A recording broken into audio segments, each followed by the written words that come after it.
Brought to you by Agilus Diagnostics.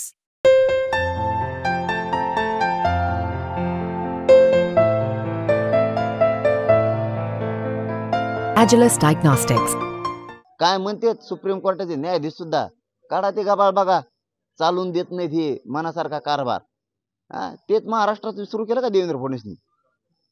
Court चालून द्यायना, गोरगरीबाला चालून द्यायना, कोणाला मध्ये घेतो.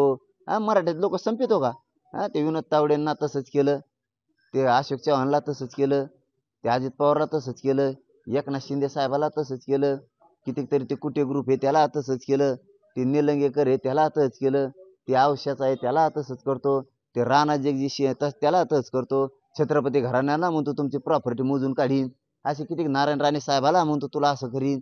किती जणांना सांगायचं रे एकनाथ खडसेला तसं? किती दाखवायचं रे, किती दाखवायचे धमकून आणलेलं तो. अरे काय सरकार चालितो आणि काय तूच करा हुकुमशाह सर. तुला ना तो जर नाही ना मान काय तो नाही बारगाड मोडत तिथून पुढं. हो तुला ना वस्ताद मीच आहे फक्त. तुला वस्ताद मीच आहे. तू कितीक मस्ती तुम्हाला आता याच्यात गाठायचं ठरवलंय ना याच्यात. अरे काय चालवता राव तुम्ही, काय नाही चालवी तुम्हाला कळत सुद्धा नाही.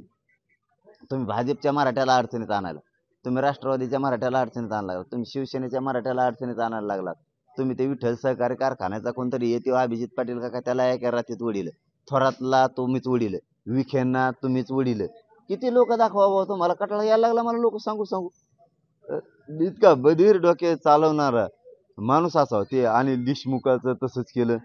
तुम्ही जात बघाना, तुम्ही पात बघाना, तुम्ही कोणाला धोसूनच आत घ्यायला लागलात. काय तुमचं हे कोणतं सत्ता चालवायला लागलात तुम्ही? म्हणजे मराठ्यांचे मोठमोठे घराणे संपवायचे, मराठी आउट करायचे आणि तुम्हाला मोठं होईल. कितीतरी पुण्यातले असे घराणे ते बळच ओढलेत.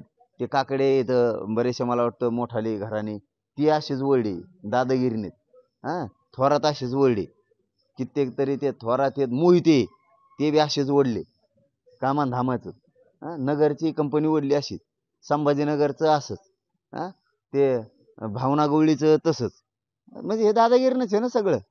ते लातूर नांदेडचं तसंच, हिंगोलीचं हेच. तुम्ही मला जिल्हा दाखवा राव, हे का माणूस आहे का? त्या बीडच्या भाजपच्या नेत्याचा तसा दिदारा करून ठेवला. त्यांच्याच बापाने वाढलेला असून त्यांनाच फार पायाखाली चिंगरलं होतं. आता ह्या मराठ्याच्या एकमेकाला विरोध का व्हायना, पण त्यामुळं तरी त्यांचं वनस फेडलाय. मी सत्यच बोलत असतो का अभि, नाही पटत त्यांच्या जातीला. मराठ्यांच्या ओढाताडीमुळं का व्हायना थोडक्यात आज त्यांचे पुन्हा योग आले. नाही यांनी त्यांना संपिलं होतं, ज्याच्या बापानं भाजप वाढिलं त्याला संपिलं होतं यांनी, त्या देवेंद्र फडणवीसनी. मराठ्याच्या ओढाताडीमुळं व्हायना त्यांचा 10 वर्षाचा वनस तरी मिटला. असू द्या काय व्हायचं लागू द्या, आमचं त्यांचं लागायचं लागून द्या, पण सत्य ते हाई. इकडून मराठ्यांचं त्यांचे खोटे का आरोप व्हायनात मराठ्यावर, असं केलं तसं केलं म्हणून ते तरी घेतलं. हे डाव काय खेळतो राव फडणवीस असलं. इतकी नीचपणानं सत्ता आणून काय सुख मिळणार आहे बरं तुमच्या कुटुंबाला बी फडणवीस साहेब? इतके नीचपणानं वागून आणि माझ्या संग वागायला. काय ती काय केस केली ते तुकडे पाडून द्यावा. आमचा तर भरायचा संबंधच नाही ते पैसे. मी जाहीर सांगतो, मी भरीत नाही. माझ्याजवळ भरायला 1 रुपया बिल. मी जेलला जायला तयार. माझ्याजवळ 1 रुपया नाही, माझ्याजवळ फक्त घर आहे माझ्या नावावर.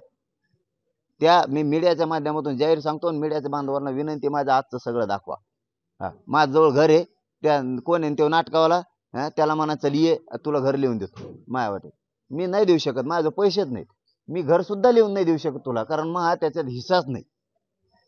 तरी बी चल छत्रपतीसाठी, आणि छत्रपतीचं त्या नाटकाचं बदनामी होऊ नये म्हणून मी माझ्या नावावर एक प्लॉट आहे, ते जेवढ्या हजाराचा लाखाचा असेल ते उद्या सकाळी मी तो लिहून देतो. घे आणि तो पोरं चांगले कर. माझ्या पोराचं वाटलं होऊन ते कोण नाटकावाला आहे.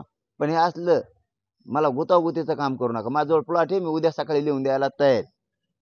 मी कोणत्या एका माझ्या मराठ्याच्या बांधवाला सांगतो, उद्या सकाळी कुणीतरी या, मला पैसे द्या, मी तुमच्या नावावर तो प्लॉट देतो लिहून. मी तिकडे गायरनात राहायला जातो. माझ्या कुटुंबाला उद्या सांगतो आपलं गायरनात राहायला चला, आणि त्या नाटकावाल्याला ते पैसे नेऊन द्या. काय देवेंद्र फडणवीस मूर्खासारखं वागायला लागलात राव तुम्ही. माझा संबंध नसून सुद्धा विनाकारण मी चांगलं काम करायला लागलो समाजाचं. फक्त एवढं झालं बा, मा नाव फक्त मोठं झाल्यामुळं ती केस सुरू केली का तुम्ही मला जेरीस आणायला? आणि काय बदनामी बरं त्याच्यात? मी जर डाके टाकले असते, बलात्कार खुनं केले असते तर मग ठीक होतं बा. मग बदनामी त्यात काय बदनामी छत्रपतीचं नाटक दाखल त्याचा तोटा आला आता आला का डोक्यात दगड घालतो मग सांस्कृतिक मंत्रालय कशाला असतं नुसते अमित शहाचे मोठमोठाले धर्माधिकारी साहेबांसारखे मोठमोठाले कार्यक्रम घ्यायचे 5-5 लोक त्यात मारायचे ते पैसे भरायले का फक्त